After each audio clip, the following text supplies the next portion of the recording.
rápido. Buenas noches a todos, espero que estén bien. Continuamos entonces hoy con el temario.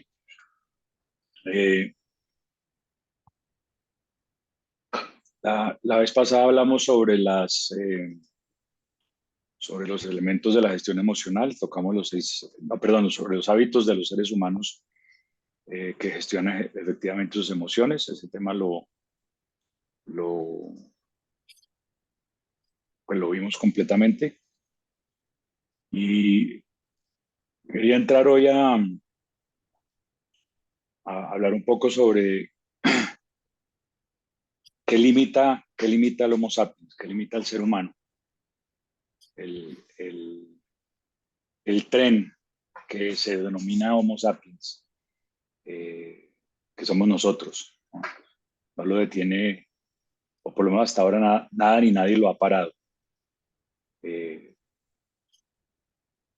A la fecha se han registrado más o menos, se ha encontrado evidencia de 14 especies humanas del género Homo. Y por lo menos con 6 de esas 14 especies nosotros compartimos la planicie africana, más de 300.000, 200.000 años. Así que los antepasados de este Homo, estos Homos, tienen entre 2 y 3 millones de años rondando el continente, lo que es hoy el continente africano. De manera que hay como 1 millón de años de incertidumbre, ¿no? Que desde la perspectiva de la edad geológica del planeta Tierra, pues no hacen mucho ruido, ¿no? Pero desde la perspectiva del Homo sapiens, sí, claramente son periodos de tiempo que hay que revisar. Lo cierto es que lo que, lo que nos hizo distintos a las otras especies de, digamos, de humanoides era que nosotros, los homos, empezaron a parar y caminar en dos patas, ¿no? Erectos, bípedos y erectos. Y esto se debió sin duda a un mayor tamaño de su cerebro. Y luego, debido a esto, empezaron a tener unas habilidades de crear herramientas y básicamente hace unos 300.000 años empezaron a poder controlar el fuego. Luego, todas estas habilidades físicas que fueron desarrollando se complementaron con unas habilidades sociales que, que de alguna manera lo llevaron a convertirse en la especie más, primero en la especie más dominante y finalmente en la especie que, que ¿no? Acabó con, ¿no? Diezmó a todas las otras especies que pudieran de alguna manera competir por la comida, o competir por la tierra, competir, ¿no? Eh, Ahora, qué fue lo que le dio esa capacidad, o la capacidad de diezmar a otras especies? Sin duda, eh, esta habilidad que adquirió el cerebro humano de crear realidades ficticias, como por ejemplo la realidad ficticia de las naciones o como la realidad ficticia de las religiones. Esas realidades generaron mecanismos de colaboración colectiva y esta singularidad se le denomina cultura. O sea, todas las creencias y todos los significados que rigen la vida de una comunidad. Desde una comunidad de 150 individuos hasta una comunidad de miles de millones de individuos. Ahora, de acuerdo con los antropólogos, esta habilidad específicamente apareció hace unos 70.000 años, ¿no? Que además coincide con el detonante de un desarrollo tecnológico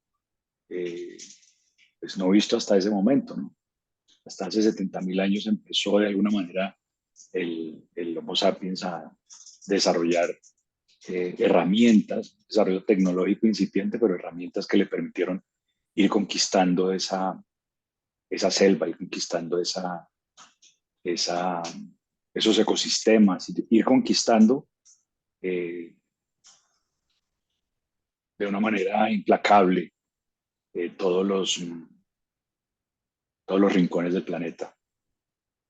Sin embargo, eh, esta misma habilidad, ¿no? Esta misma habilidad de crear y creer en realidades ficticias, la misma habilidad que nos llevó a volvernos el homo prevalente, también es la base fundamental de todo lo que llamamos barreras o limitaciones del ser humano moderno.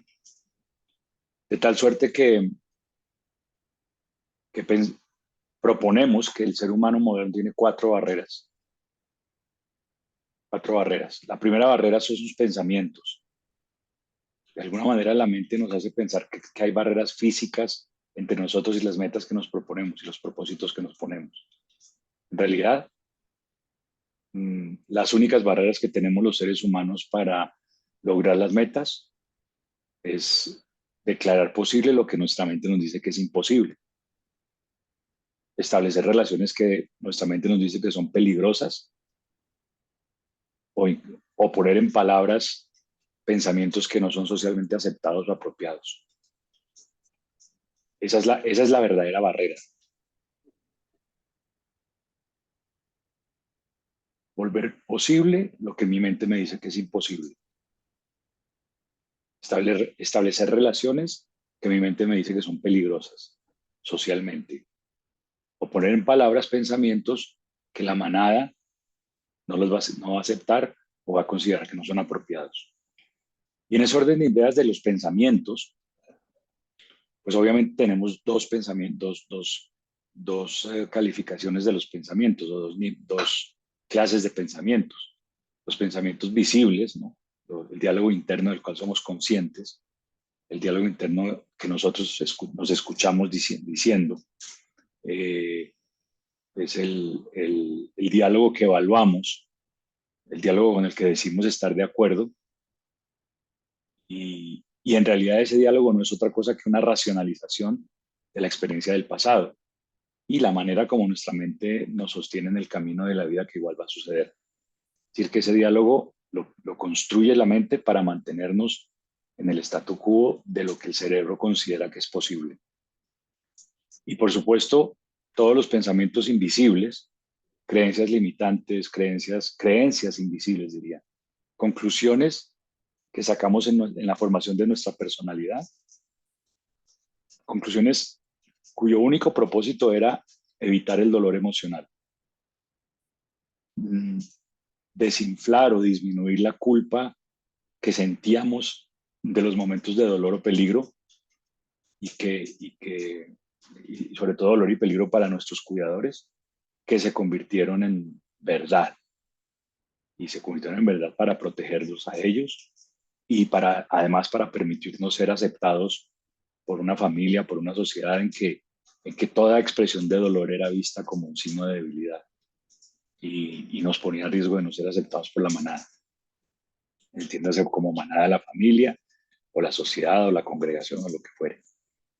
Entonces, la primera barrera que ponemos los humanos es nuestros pensamientos. La segunda barrera son nuestras emociones, ¿no? Porque las emociones de alguna manera empiezan a crear resistencia en el mundo, especialmente porque frente a la manada, cuando expresamos esas emociones, eh, somos percibidos como amenaza. Entonces, como es una amenaza, o bien con quien nos estamos relacionando se defiende,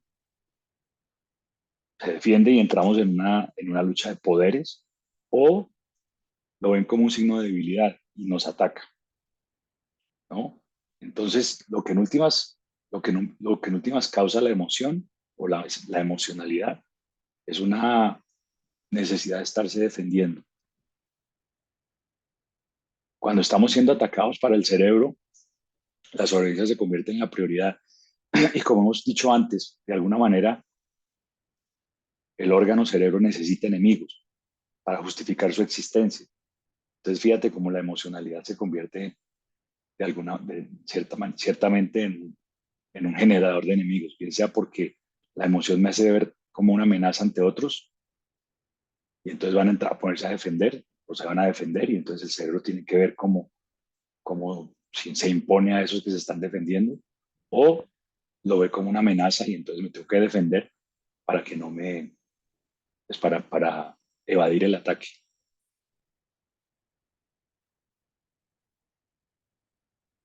Entendiendo que para el cerebro la sobrevivencia es la continuidad de lo que sabe, ¿no?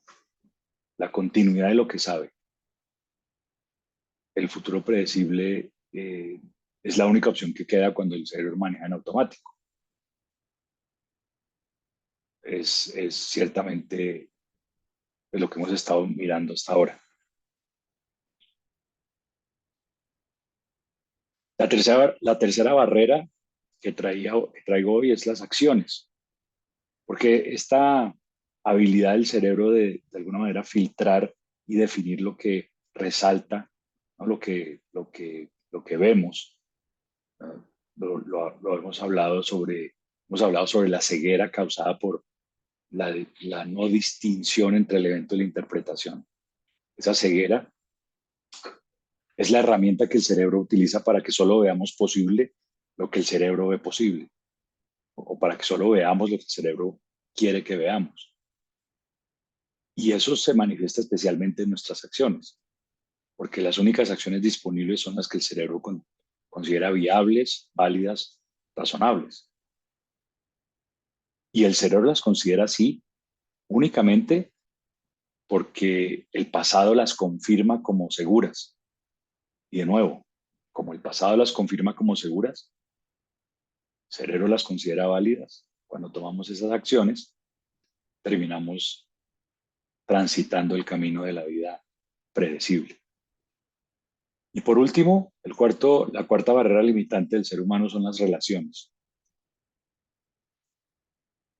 Nuestro cerebro cierra la posibilidad de relacionarse con personas que no caben dentro de lo que él mismo cataloga como seguro. Y construimos estas limitaciones, estas reglas, estos prejuicios, estos gustos y un sinfín de estrategias para terminar relacionándonos únicamente con quienes garantizan que el futuro sea predecible.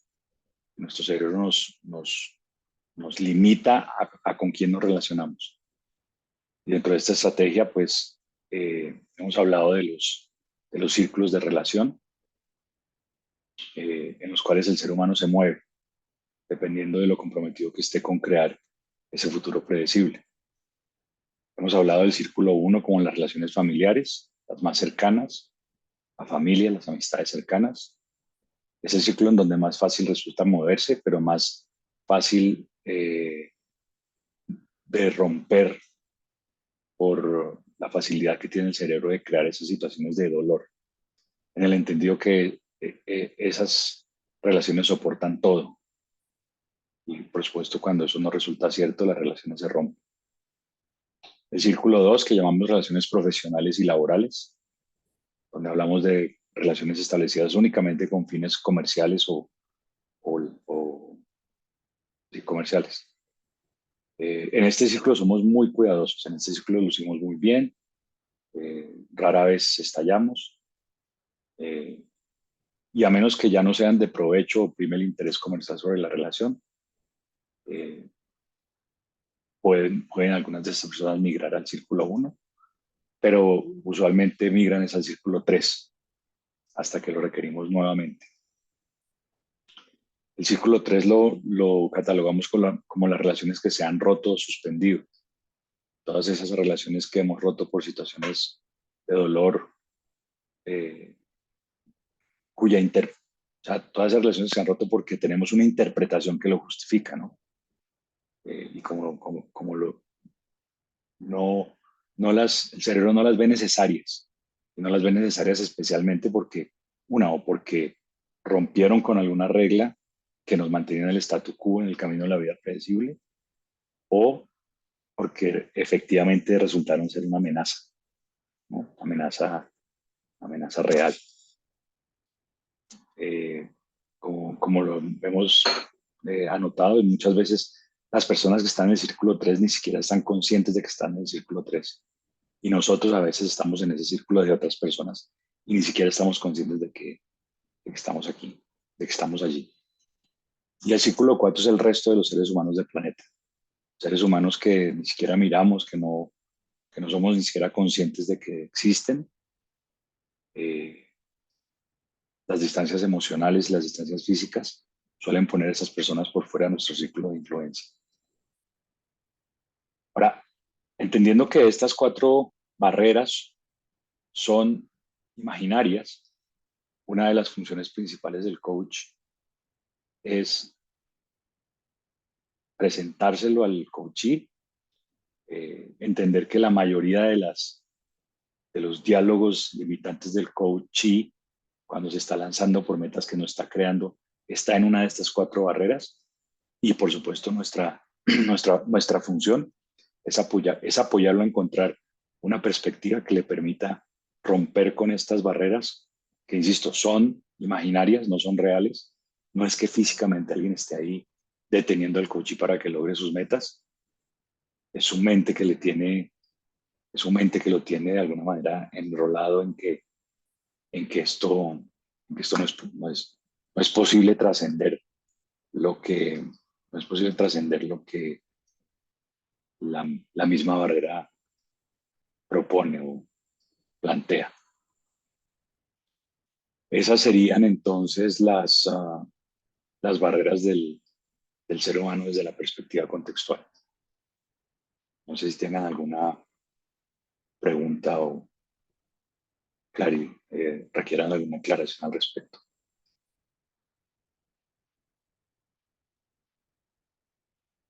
Yo sí, yo leyendo y tomando nota de lo que estabas hablando. Ah, bueno, perdón, no, hay unas personas con la mano levantada, no. Dale, qué pena. Estás en mute, no te escuchamos. Edwin primero y después Alejo.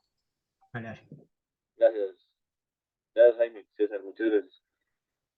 César, es que con respecto a lo que veíamos en la clase anterior sobre aprender de los fracasos, ¿sí? Cuando hablabas de que si no se logra pues es un yes, y si se logra, pues también es un yes, ¿sí? Ahí, lo que estoy tratando de ligar es el tema de cómo identificar esa barrera que no logró, o sea, que no logró, o sea, que se generó el fracaso, más bien, ¿sí? ¿Cómo saber?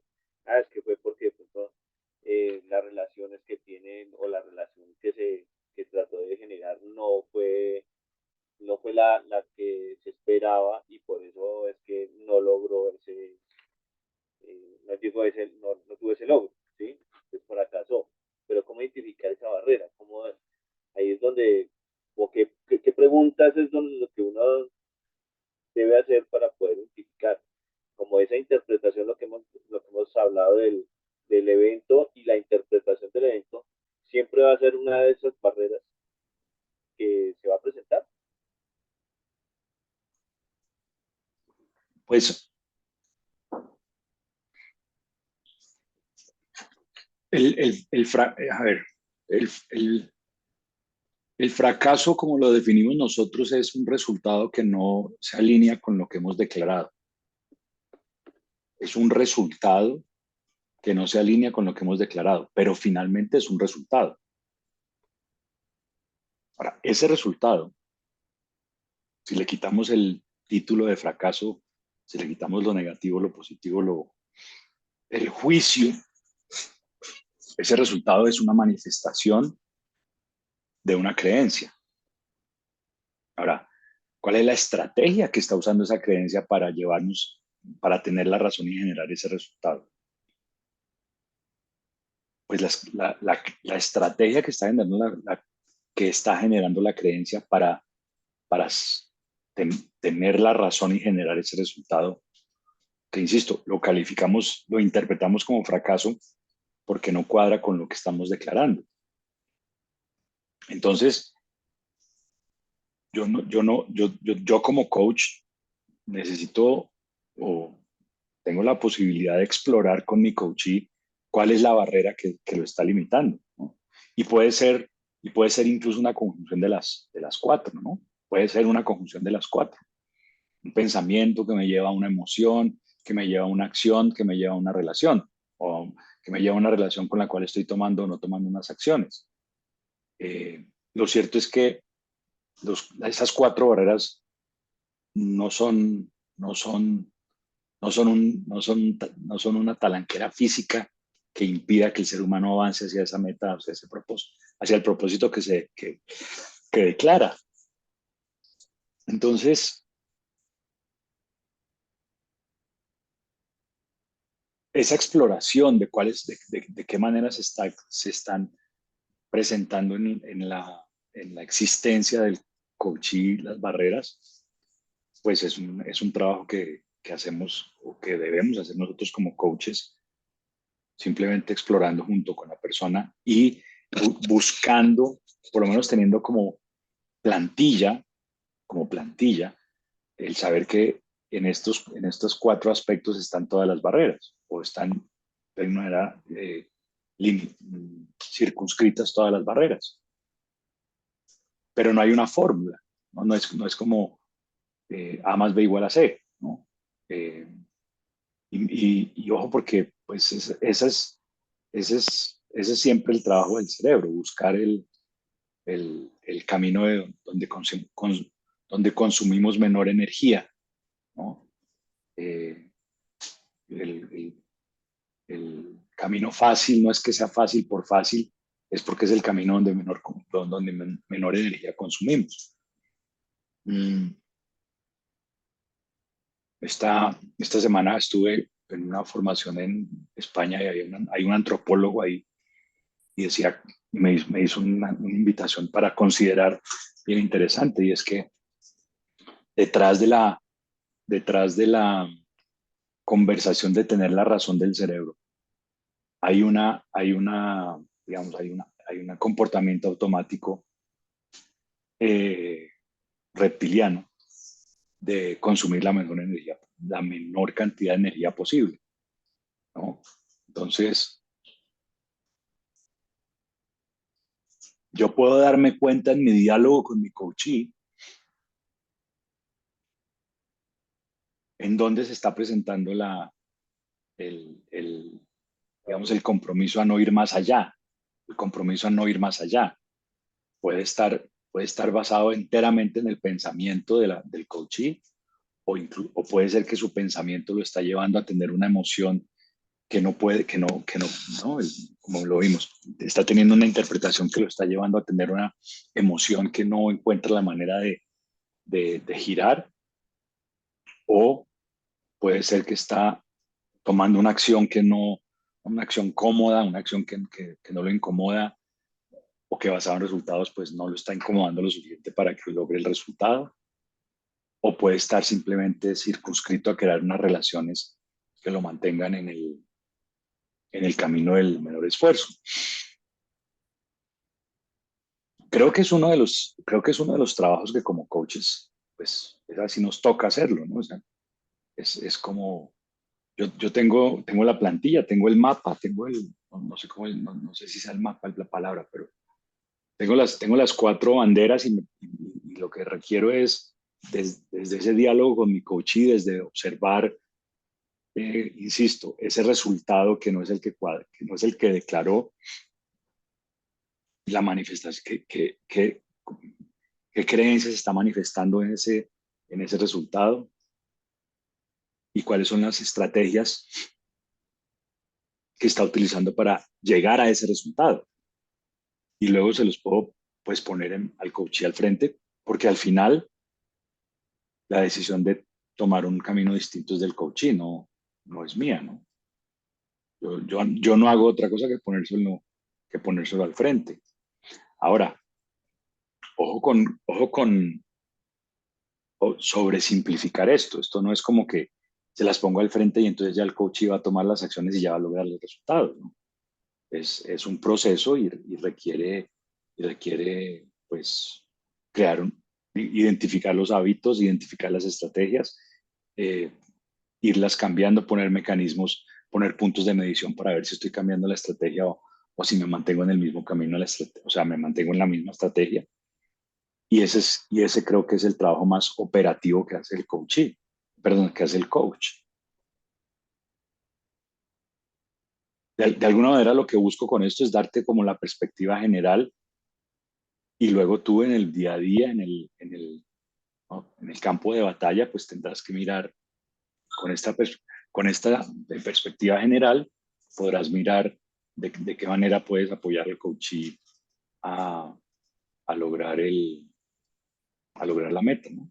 A lograr encontrar qué es lo que lo está limitando. Pero no hay una fórmula. Se logra con práctica. Estaba precisamente recordando en una sesión, precisamente de Sandra, qué pena, pues, te voy a poner ahí el ejemplo sobre el tema del caos, porque después de la sesión yo me había identificado que también tenía esas creencias sobre si mi vida es un caos y ahora lo estoy tratando de ligar con este tema de las barreras, o sea, qué barreras son las que yo me estoy como inventando para que no logre lo que quiero lograr, aunque tenga la meta, aunque sí tenga la agenda, está esa barrera que no la logro identificar, pues para decir, es que no, pues no me estoy relacionando bien, o es mi emoción, son mis emociones, no quisiera ir como en mi... Pues lo que pasa es que sonaría un poco que estás tratando de tú identificar tus propias barreras y eso no te va a funcionar. Porque tú estás inmerso en tu propio contexto y eso, estás inmerso en tu propia conversación, Ok. ¿no? Tiene que ser el coach. Tiene que ser un observador externo que te apoye. Ok, Sí. ok.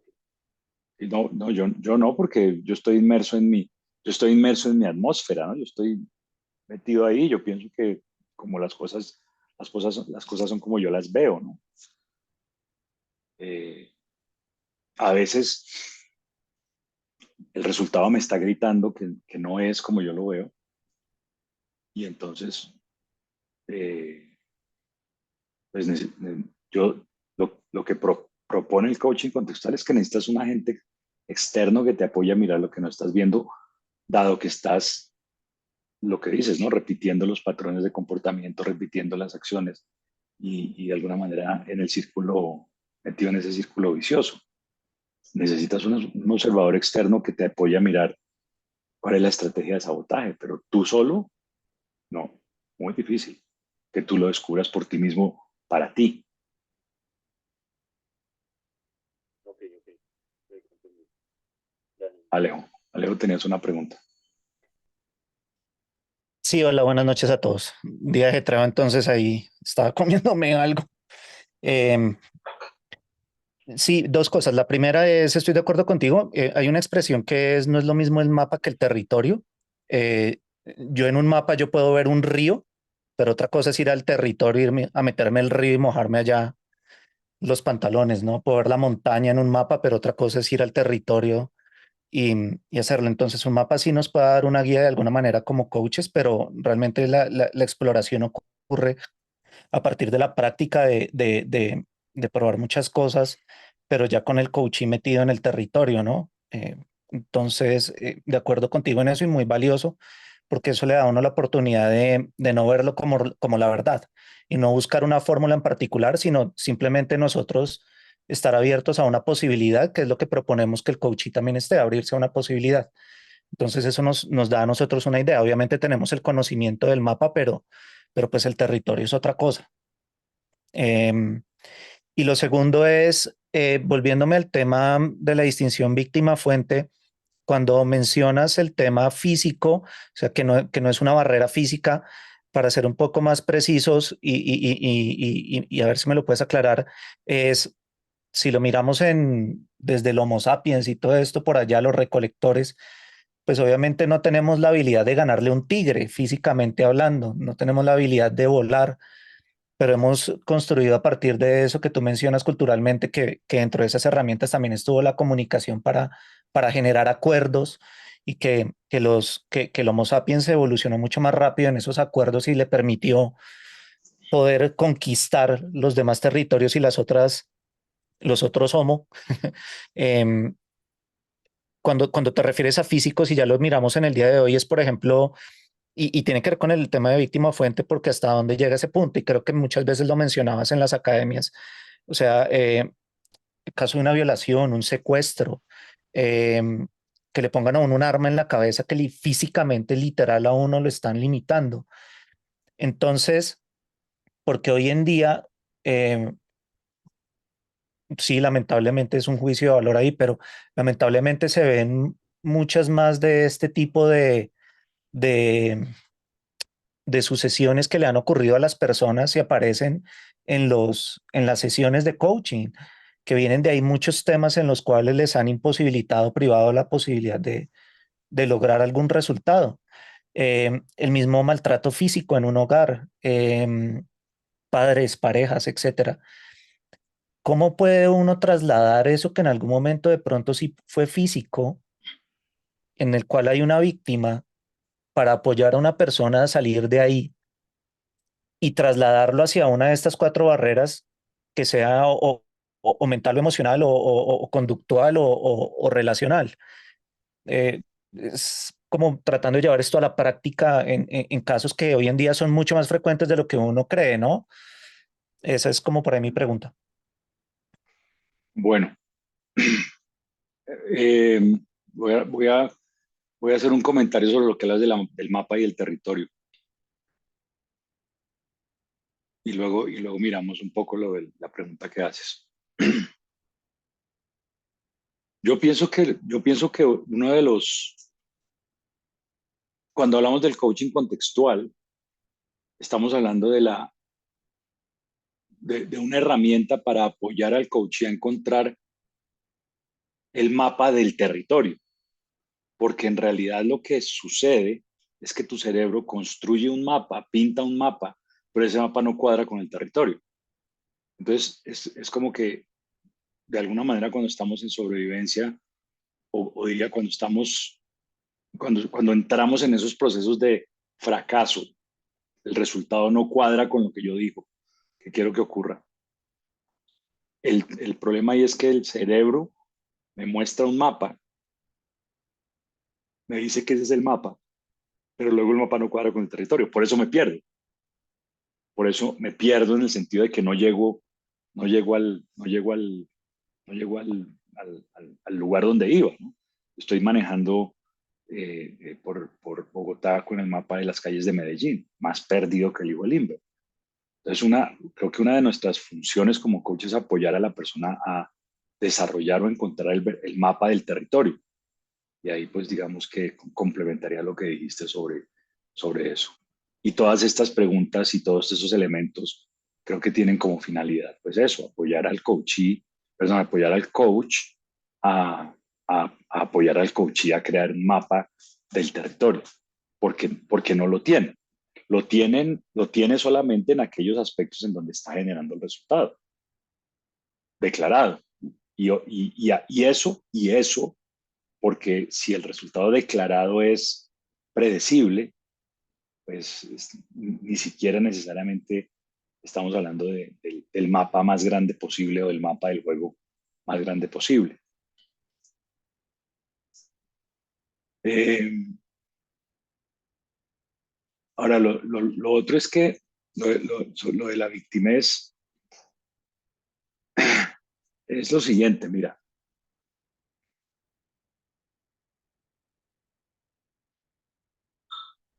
muy difícil asumir una postura de responsabilidad pura, pura, o sea, una postura de responsabilidad como la requerimos en un proceso de coaching cuando en la crianza, cuando en la formación de la personalidad ocurrió agresión física o lo que hablas de, pues de amenaza real contra la vida por cuenta de una entidad que tuviera más poder, incluso el poder de quitarme la vida, ¿no? Eh, Sin embargo, dado que no está ocurriendo en el presente, ¿sí? Dado que el evento dado que el evento, voy a ponerlo entre comillas, traumático, ocurrió en el pasado y no está ocurriendo en el presente, pienso que una persona sana, ¿no? Una persona saludable, pues le cuesta un poco más, pero eventualmente puede empezar a asumir una postura de responsabilidad no con respecto a lo que sucedió, pero sí con respecto a lo que a las acciones y decisiones que ha creado a lo largo de la vida como consecuencia de la creencia que construyó para protegerse de ese evento. Es decir, y aquí el énfasis está en sano. Una persona sana puede observar que ante el evento que ocurrió construyó una creencia y asumir responsabilidad sobre todos los eventos que sucedieron a raíz de esa creencia que sucedió. Jamás, jamás podrá, no se vale, creo que sería, eh, eh, o sea, no se vale invitarlo a que tome una actitud de responsabilidad frente al evento, dado que tenía una pistola en la cabeza, dado que era un niño o una niña menor con un hombre o una mujer mayor y no tenía cómo defenderse. Entonces, no podría asumir una postura de responsabilidad frente a ese evento en su niñez, más sí podría asumir una postura de responsabilidad de los eventos que pudo haber generado, dadas las creencias que construyó por esa situación. Pero de nuevo, estamos hablando de una persona sana. Pienso que cuando hablamos de esa persona que le cuesta asumir una postura de responsabilidad, que sigue víctima de sus circunstancias y tiene en su historia uno de esos eventos, pues ya no estás, es que ya quizás necesita un apoyo más profesional y sí, más terapéutico que nosotros le podríamos dar. Ahora bien, si ese evento está ocurriendo ya en la vida adulta, si está siendo abusado o está amenazado, como coach, yo lo único que le puedo decir es que llame a la policía. No puedo entrar a darle coaching para que se salga de una relación abusiva en donde lo están golpeando o lo están golpeando. No, eso no hay coaching, eso es, hay que llamar a la policía porque está en riesgo su vida y está en peligro, ¿no? Si me entiendes, o sea, entonces son dos situaciones distintas. Podríamos entrar a mirar que la razón por la cual se está poniendo en el presente en esa situación fue por el evento de su niñez. Sí, esa es, o sea, tendríamos la razón. ¿No? ¿Y qué hago yo con la razón? Pensaría que necesita tomar unas acciones no de coaching, sino radicales y dramáticas, estilo llamar a la policía, buscar un apoyo más allá del simple y mero coaching. Y que cuando haya subsanado la situación, pues nosotros lo podemos apoyar a que no repita los patrones, pero tiene que estar en un espacio seguro y un espacio en donde no está corriendo riesgo. Entonces, no sé si eso, o sea, no sé si entendí la pregunta de esa manera, pero esa No, sería mi perfecto. respuesta ante lo que estás diciendo, ¿no? Perfecto. Lo único que me cuesta es, ok, no vamos a buscar que la persona sea responsable como por el evento en particular que le ocurrió, pero a partir de eso entonces genera unas creencias, unas actitudes, unas emociones y unas relaciones, ¿no? Respecto a X. Pero entonces echamos como un poquito para adelante la película y empezamos a trabajar desde ahí y sin embargo nos damos cuenta que sus creencias, qué sé yo, sobre los hombres, las mujeres, lo que sea, la siguen limitando, o sea, ya vienen desde esa inventiva, ¿no? Ni siquiera es desde el evento en particular, sino que fue lo que suscitó y a partir de eso construyó, se inventó unas creencias, unas conductas, etcétera. Pero en el momento en el que vas a trabajar en eso, siempre vuelves como a lo mismo, es que fue es cómo desligar, cómo hacer es un corte filosísimo ahí del gaititico entre, ok, no trabajemos sobre esto, vamos a trabajar sobre lo que ocurrió a partir de esto, pero para que esto no sea otra vez como la justificación fue el evento este que generó esto. Porque lo que te digo ocurre, de hecho tengo ahorita una coaching con un tema así. Y la palabra clave me pareció sensacional y creo que no estaba tan perdido era de no está ocurriendo en el presente. O sea, no está ocurriendo hoy, en particular en este caso, no está ocurriendo hoy. Y empecemos a trabajar desde ahí. Pero en el indagar, eh, con sus relaciones con los hombres en particular, pues empieza uno a rebobinar como la película en ese indagar y siempre llega como al mismo punto. Y ahí es Claro. como que ahí es como que se pierde uno un poquito, como que ahí como que me quedo como un poco sin herramientas, ¿no? Pues lo que yo pienso lo que yo he manejado, porque pues también he tenido situaciones de Mm, esas o clientes de ese, y es que una cosa hay dos cosas distintas. Una es la habilidad de mirarse como fuente de ese evento, muy difícil, mm, pero el entenderlo, pero el entender que para protegerme construí unas creencias, a veces para proteger a mis cuidadores, construí unas creencias, o sea, construí unas creencias para protegerme a mí del dolor y para protegerme a mí del dolor de ver que mis cuidadores no me cuidaron, no cumplieron su trabajo. ujú. ¿Para qué construir esas creencias? Para evitar un dolor histórico. Entonces,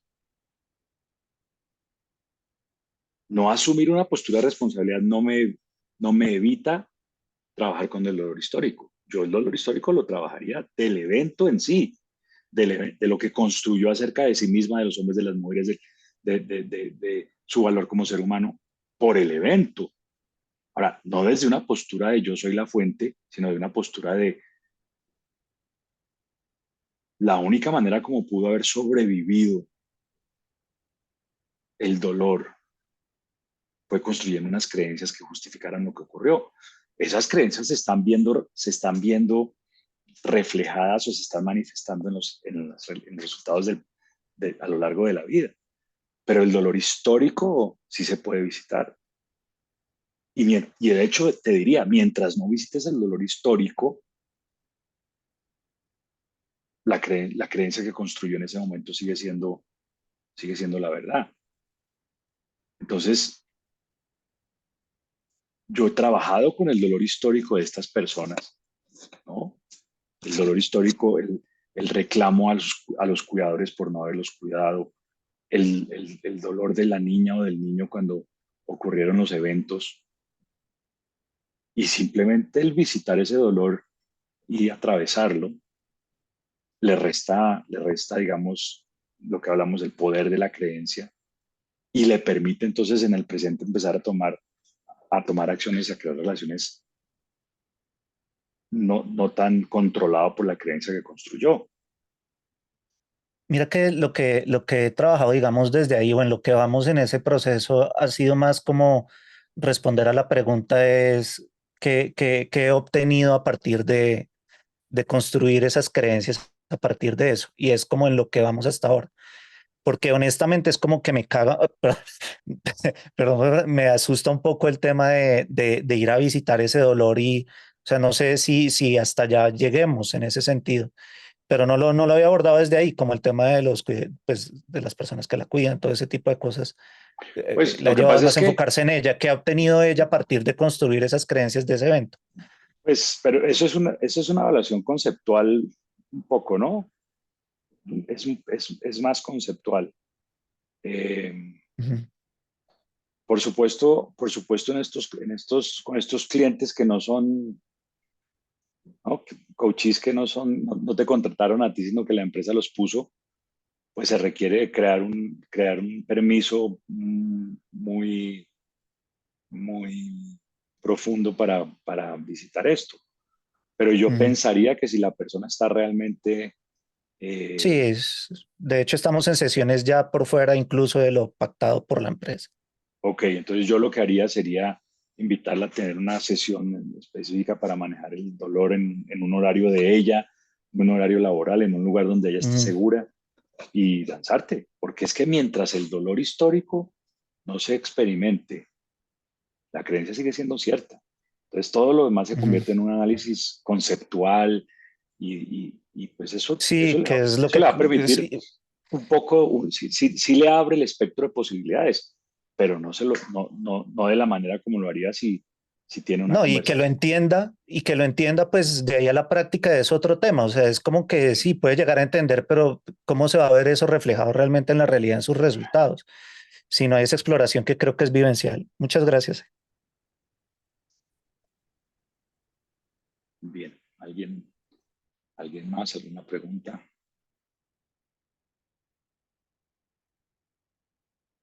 Bien, terminamos con esta charla, con todo lo que tiene que ver con el tema de la gestión emocional y, y entramos al,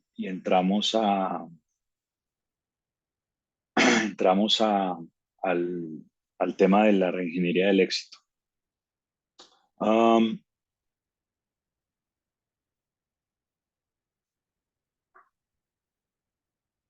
uno de los mayores, uno de los principales ejes de la relación entre el coach y coachee es la definición del éxito y cómo el éxito de alguna manera está relacionado con la capacidad del ser humano de experimentar satisfacción. Diría que a pesar de que nosotros somos muy claros de que somos coaches de resultados y no coaches emocionales, sin duda alguna,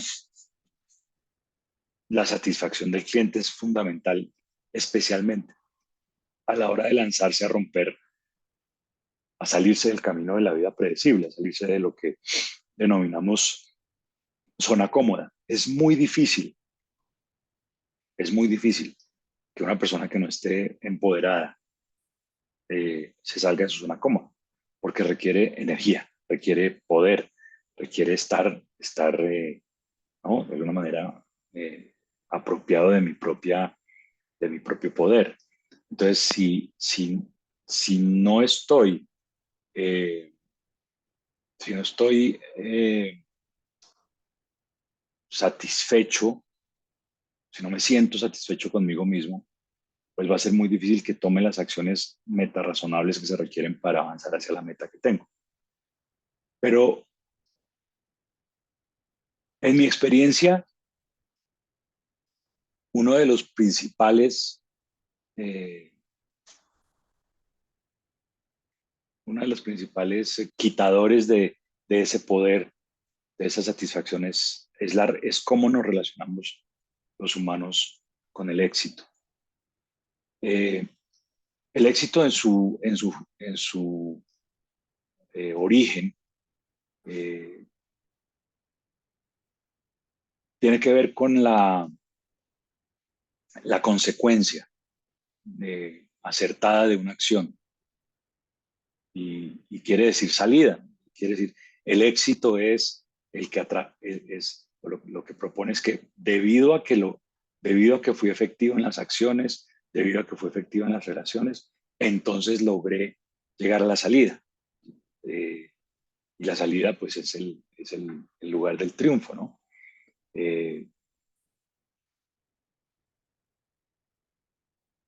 pero, pero creo que de alguna manera, culturalmente, esta, esta, esta raíz latina, ¿no? De éxitos o salida se ha convertido culturalmente en sobresalir o en salir por encima de la competencia o en salir de la oscuridad del anonimato y por lo tanto pues tiene una connotación muy distinta a simplemente terminar, ¿no? De hecho diría que si se mantuviera si se mantuviera el concepto de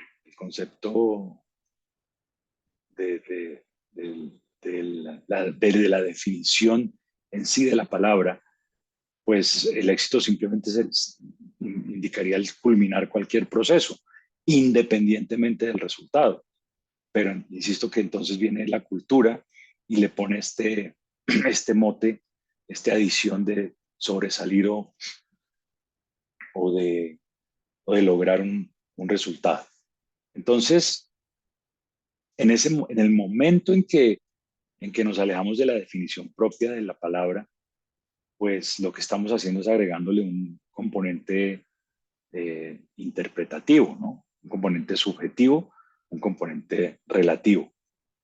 El éxito desde la perspectiva cultural claramente está asociado a la obtención de grandes méritos, a victoria, ¿no? Y victoria, digo, victoria como ganar, ¿no? Y, y diría que no es un término que esté al acceso de muchas personas, ¿no? Eh, desde la perspectiva subjetiva, ¿no?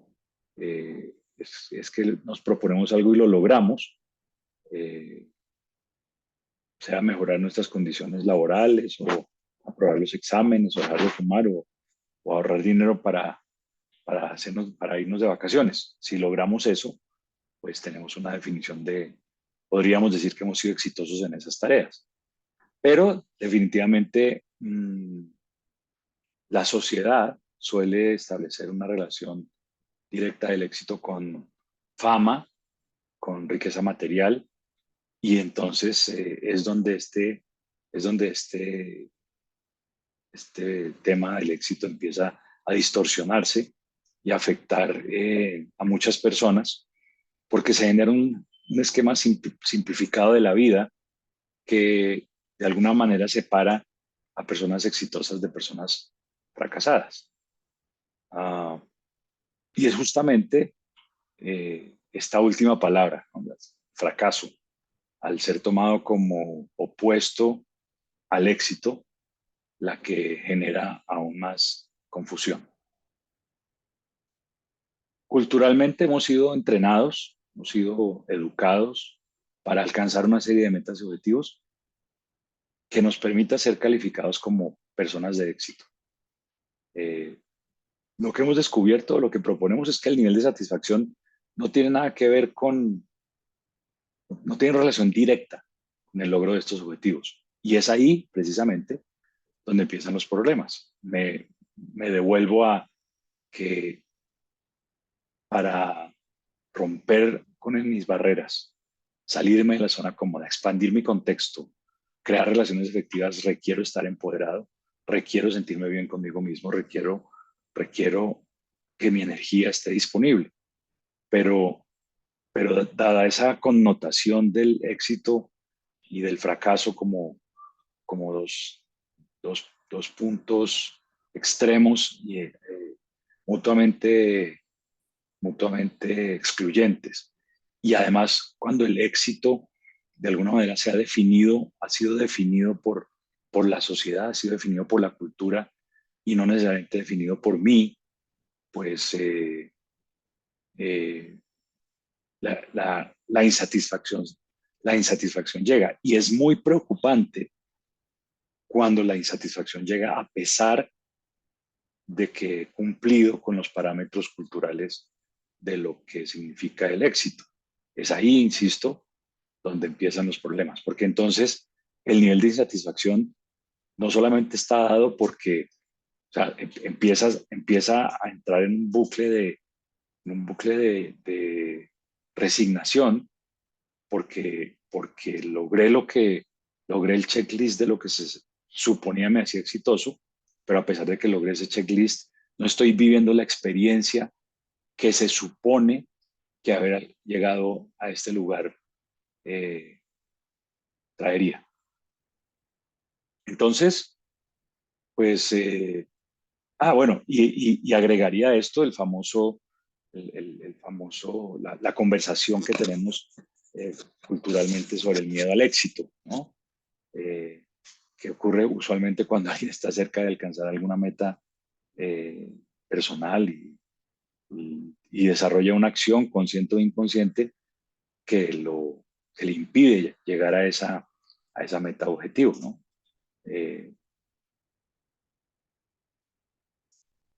Pero entonces aquí nosotros podemos empezar a mirar que en realidad no le tenemos, o sea, le tenemos miedo al éxito porque el éxito sería la destrucción de una creencia limitante. Es decir, si definiésemos el éxito como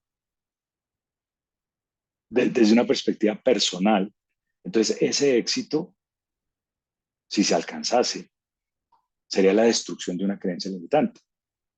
Luego mi cerebro está muy ocupado de encontrar mecanismos y maneras de sabotearme el alcanzar ese éxito. Y está bien ocupado en que yo solamente escuche o vea posible el nivel de éxito que el mismo cerebro manifiesta o reconoce como posible para mí. Y es ahí donde nos encontramos a personas que tienen resultados, digamos, resultados extraordinarios para la media de los seres humanos, o por lo menos para la media de los grupos o culturas o manadas en los cuales se desenvuelven. Y a pesar de que tienen un resultado que cualquiera calificaría de exitoso, ellos mismos no están satisfechos con ellos, o no están satisfechos con ese resultado. Entonces, cuando hablamos de reingeniería del éxito, pues tiene que ver con nosotros como coaches. Creo que tenemos una responsabilidad bien grande cuando hemos creado una relación con nuestros coaches, de apoyarlos a generar una definición de éxito propio y personal, sin caer en el facilismo el facilismo de que declaren pues cosas, digamos, no demasiado cómodas, aunque como hemos visto ya ese no es nuestro trabajo, no es ese, pero yo sí creo que cuando una persona está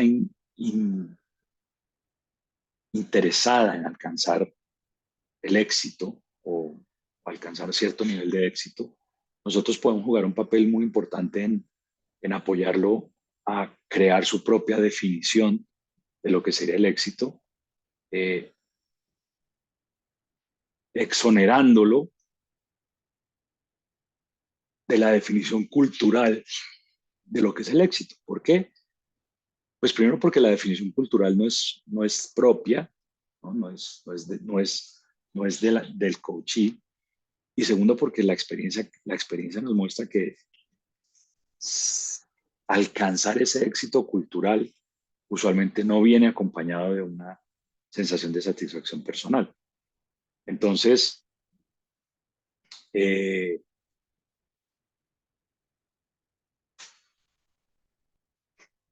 que nosotros como coaches podemos apoyar a la persona a identificar cuáles son esos niveles de éxito culturales, eso que la cultura establece como lo que hay que alcanzar para tener esa experiencia de satisfacción, y apoyarlos a diseñar su propia definición de lo que es el éxito,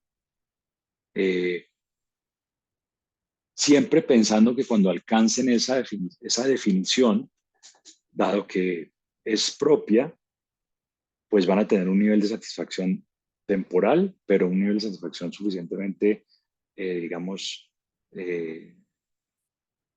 atractivo para que entonces vuelvan a rediseñar su cuadro de lo que significa éxito, y desde un lugar de empoderamiento, y este para mí es el quid del asunto, desde un lugar de empoderamiento se vuelvan a lanzar para construir estos escenarios de un éxito que realmente esté asociado a satisfacción.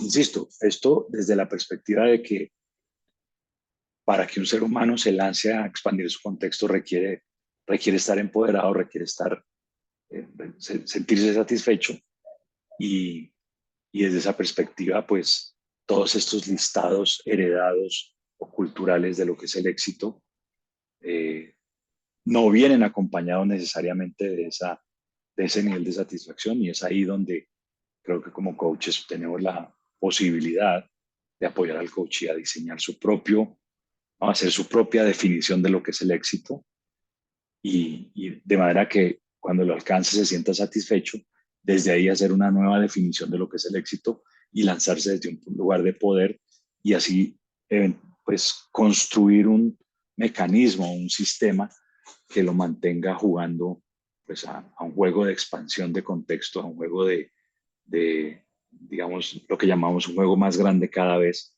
en lugar eh, de alcanzar ese nivel de éxito heredado, insisto, cultural, no experimentarse satisfecho y entrar en lo que usualmente ocurre, que es un proceso de resignación, en donde pues no hay muchas posibilidades de seguir jugando y que incluso si las hubiese, pues estaríamos partiendo, el coaching estaría partiendo desde un lugar de desempoderamiento que dificultaría su efectividad a la hora de romper las barreras y tomar las acciones metarrazonables que tendría que romper para alcanzar ese nuevo nivel de resultados. De manera que, de manera que aquí es importante tener en cuenta esto porque se van a encontrar muchas veces con personas que teniendo resultados sumamente, voy a decir, exitosos desde nuestra perspectiva como coach, encontramos a personas que no están satisfechas y que ese nivel de insatisfacción lo que hace, insisto, es crear una sensación de desazón, una sensación de desempoderamiento, una sensación de frustración, de plataforma desde la cual va a ser muy difícil que se lancen efectivamente a crear otro nivel de participación. Más bien, lo que suele suceder es que desde es la plataforma perfecta para descender en mi nivel de participación, para perder incluso los resultados que he obtenido y rápidamente devolverme a un lugar en donde mis creencias limitantes, tipo yo no puedo tener lo que yo quiero, hay algo malo conmigo o yo no soy suficientemente valioso, se confirmen. Entonces, todo lo que tenga que ver con el éxito, creo que hay que pasarlo por este filtro de la reingeniería del éxito, de manera que podamos apoyar a nuestro coachee a, a crear su propia definición del éxito, no con el ánimo de que cuando llegue allí se estanque, sino con el ánimo que cuando llegue allí esté en una posición de poder, una posición de alta energía y desde ahí se lance a crear nuevos resultados versus, insisto, la persona que alcanza el éxito cultural, el éxito social, no se siente satisfecha porque no es su listado, es un listado heredado y entran en bucles de resignación y de frustración, eh, desde los cuales es muy difícil que se lancen de manera efectiva a crear niveles superiores de resultados o a crear niveles ni siquiera superiores, creo que superiores no es la palabra, a crear niveles distintos de resultados, a crear o establecer áreas de participación distintas. Entonces, eso es lo que, eso es lo que tiene que ver con reingeniería del éxito. ¿Qué piensan de eso?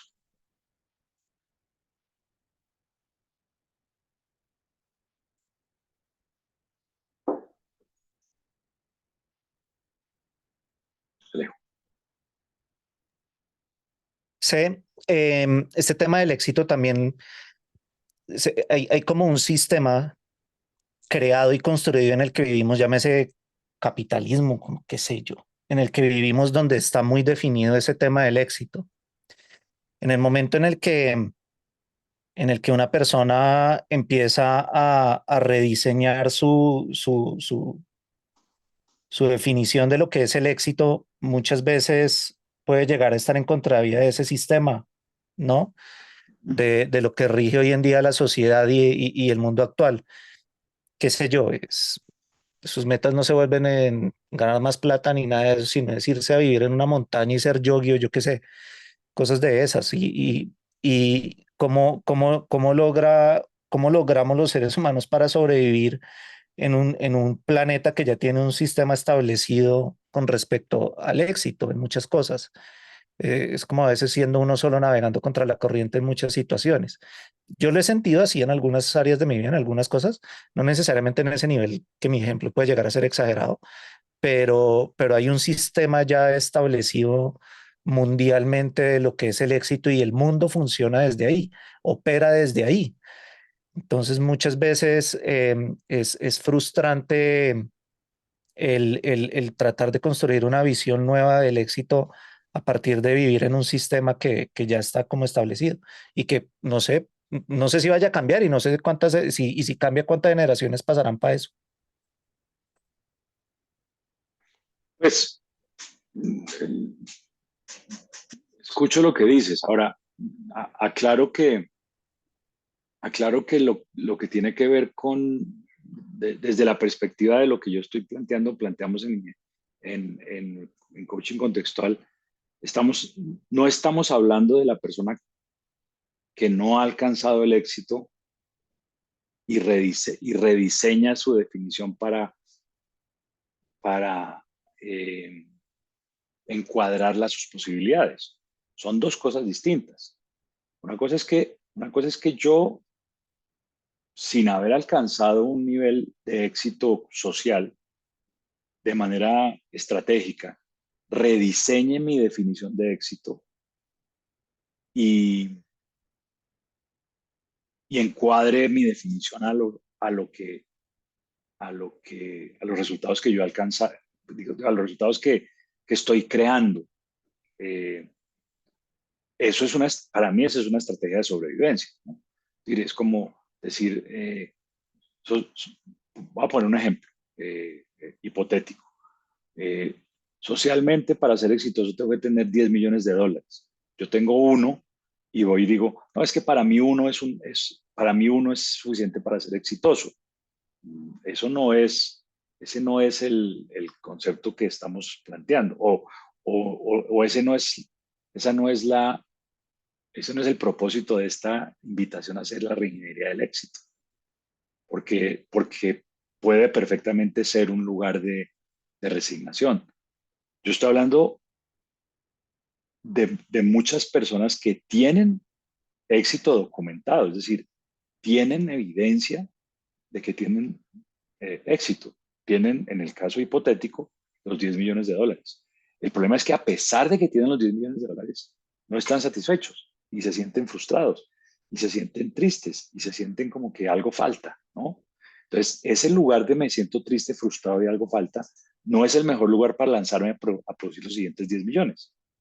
Entonces es donde yo digo, necesitamos apoyarlos a crear su propia definición de éxito para que se empoderen y se lancen por los otros 10 millones. Pero no es lo mismo que la persona que tiene 1 millón y dice, no, es que para mí 1 millón es suficiente para ser exitoso.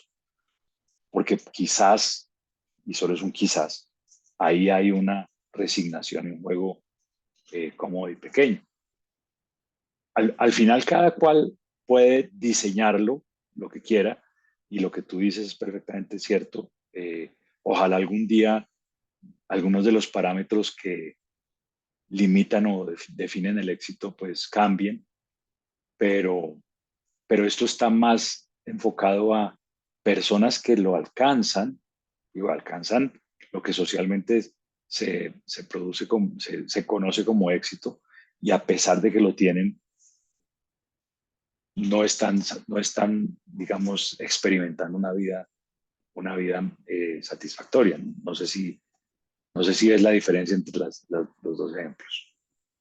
Sí, de hecho, en ese segundo escenario que muestras, pues se vuelve en esa carrera sin fin donde tiene los 1000 seguidores en Instagram y entonces ahora los 10.000 y entonces los 100.000 y nunca es suficiente y siempre hay es unas razones para desempoderarse a partir de eso. Entonces, redefinen ese el éxito a partir de cómo encajar en un sistema que ya está como establecido y no basado en lo que tú mencionas de reconocerse como un ser humano exitoso que ha logrado X, Y o Z y desde ahí valorar, no sé, apreciar y lanzarse. Y Gracias, lanzarse por lo próximo. Exacto. Samir, Bueno, buenas noches, Samir. gracias César. Buenas noches. ¿Cómo estás? Saludos a todos. Pues muy interesante, muchísimas gracias con todo lo que están diciendo. Me quiero volver un poquito ahorita que estaba hablando de éxito, a lo último que dijo Alejo cuando estaba hablando de la persona que él estaba pues luchando, que estaba en una empresa y que tuvo, que después tiene unas sesiones aparte. Una de las cosas que a mí me pasan de manera permanente cuando, por ejemplo, sale de capacitaciones o actualización de información o se le lleva, por ejemplo, a grupos que tienen que ver con una empresa, que la persona se siente que la información que se le está dando o la ayuda, entre comillas, que se le está ofreciendo por parte, por ejemplo, de la empresa o inclusive de su familia, va más en beneficio de ellos mismos que de él, o sea, de él como ser individual. O sea, quiero, por ejemplo, quieres que esté bien para que produzca más, por ejemplo, la empresa y tú tengas mayores beneficios. Y si es la familia, pues quieres que yo esté bien, pero porque los estoy alterando. ¿Por qué traigo este comentario al respecto? Porque ahorita que estás hablando precisamente de la parte de éxito cultural y el éxito personal, pues encuentro que, pues, y más de manera personal, yo he encontrado muchísimas trampas que uno se descuida y a la final dice, bueno, la gente te define más como el éxito, por ejemplo, cuando tienes sí resultados sociales, pero sobre todo financieros. Y ahí es donde uno de pronto coge, o sea, o he perdido las perspectivas o me ha costado mucho ayudar a otras personas para que entiendan cuál es el límite. Ahorita lo dijiste que hay una trampa muy especial, que es que la gente dice el éxito de pronto es no hacer nada y estar eso, entonces vuelve una justificación y una manera de sobrevivir. Pero también en qué punto uno puede generar una autoevaluación permanente, César, para coger y saber en qué momento está, o sea, si realmente está manejando ese límite o se perdió. Por ejemplo, tú te vuelves exitoso y te vuelves la cabeza de algo y todo el mundo te dice que eres exitoso porque es conveniente que tú seas el que siga liderando eso y cargues con las circunstancias de ellos. Si me hago entender, o sea es cómo generar un pare, hey, tac, necesito parar y mirar realmente si ese éxito todavía me hace feliz porque lo que, o sea, o me llena como me llenaba antes, o de pronto ya mi manera de verlo cambió, o sea, ya no quiero tantas cosas, por ejemplo, pero quiero, por ejemplo, mi tranquilidad y mi paz. Pues yo pienso que volvemos a quién busca un coach, ¿no? Eh, Esto no, yo no creo que esto sea algo que uno le puede decir a la gente, tú estás insatisfecho con tu nivel de éxito o estás satisfecho con tu nivel de éxito. Esto es una decisión personal de alguien que ve que hay algo que no está funcionando como quiere, ve que está experimentando una sensación, una experiencia de vida que no es la que quiere y entonces busca el apoyo de un coach. Pero tiene que venir de allá para acá. No puede ser yo el que le digo, yo no te puedo decir a ti, tú no eres exitoso o tú estás insatisfecho con tu nivel de éxito. Entonces, cuando viene de allá para acá, pues la respuesta es muy simple, porque es el mismo coachee el que nos está buscando. Eh, mm, yo incluí esto en yo incluí esto en el programa de entrenamiento de coach contextual porque me encuentro muchas personas que tienen éxito y que la razón por la cual golpean la puerta es, oiga, yo no estoy contento con la vida a pesar de que tengo esto y esto, ¿no? Pero son ellos los que vienen con la inquietud. No soy yo el que les dice usted debería hacer esto o usted no es no es un feedback que yo le doy, es un feedback que el coach se da a sí mismo. Eh, de manera que cuando viene así, pues diría, sencillo. Eh, lo otro que mencionas, pues, simplemente es una interpretación, ¿no? La interpretación de me están usando, me están utilizando, lo único que están haciendo es haciendo esto para sacar más beneficio. Pues yo diría que, uno, que es una interpretación, no necesariamente es la verdad. Dos, qué extraordinaria interpretación para vivir amargado, ¿no? Resentido, e incluso para justificar el no hacer bien mi trabajo, incluso para justificar no hacer bien mi trabajo, ¿no? Entonces, cuando alguien está en esa conversación, si es mi coachee, pues yo lo invitaría a mirar por qué algo que se podría ver como una bendición lo está viendo como una maldición. Porque eso no es gratuito. Esa perspectiva de me están usando no es gratuita. Insisto, es una perspectiva que o me lleva a estar tremendamente amargado o me lleva a, o me puede terminar llevando a una extraordinaria justificación para no hacer bien mi trabajo o incluso para huir, ¿no? Para irme. Entonces ahí yo vería contexto como de yo no puedo, esto tan bueno para mí no es, entonces yo mejor me voy, contexto de yo no puedo tener lo que yo quiero, contexto de algo malo conmigo, contexto de la gente, no puedo confiar en la gente.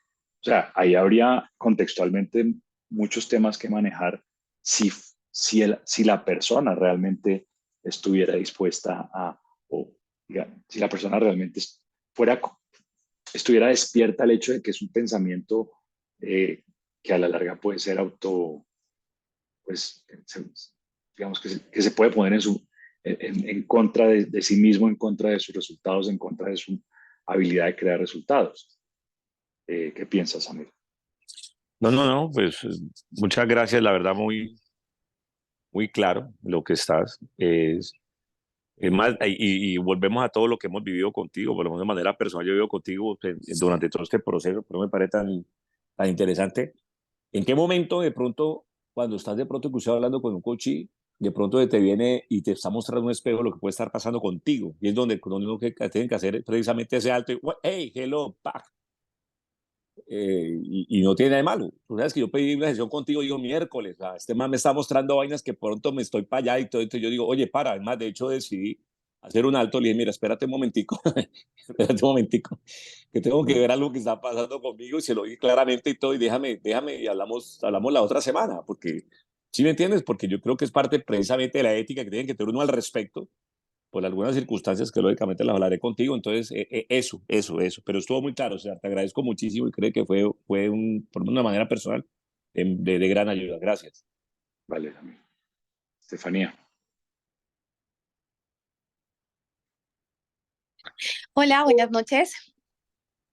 Me pareció un aporte muy valioso porque me permite ver, pues pienso desde una sesión o al iniciar hablar con una persona, creo que la gran mayoría de personas viven en la creencia o en la definición de éxito de cultural y creo que la gran mayoría, pues de lo que me he dado cuenta y ahora que he estado en sesión con varios, es que vivimos todos como en esa creencia de éxito de otras personas y no propio. Y creo que partiendo desde ahí, si nosotros creamos nuestra propia definición de éxito, creo que las conversaciones tendrían un giro bien grande.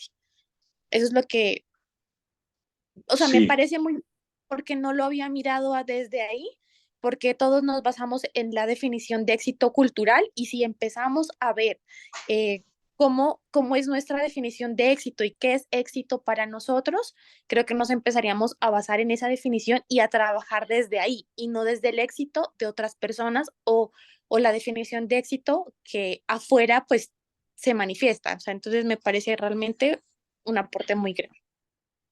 claro, lo importante como coaches es que no se convierta en la justificación del juego pequeño, ¿no? Ese es, sí, es una plataforma de lanzamiento para lo siguiente y es una plataforma de lanzamiento para lo siguiente desde un lugar de empoderamiento y de satisfacción. Porque usualmente, como no digo, si no alcanzamos el éxito cultural, estamos insatisfechos y estamos frustrados. Y peor aún, hay gente que alcanzando el nivel de éxito cultural está insatisfecho y está frustrado. Entonces, hay que tener todas estas distinciones claras para poder apoyar de una manera efectiva a nuestros clientes. ¿Vale? Bien. Si no hay más preguntas, lo voy a dejar así esta noche. Dentro de 8 días continuamos. Yo diría que estamos a 2 sesiones de terminar la parte académica y de empezar la parte práctica, de modo que pues ya en la próxima sesión creo que les empezaré a dejar unas tareas de preparar unos casos y de exponer sus perspectivas de estos casos, a ver cómo se va moviendo esto. ¿Vale? De una. Y gracias, feliz noche. Muy bien.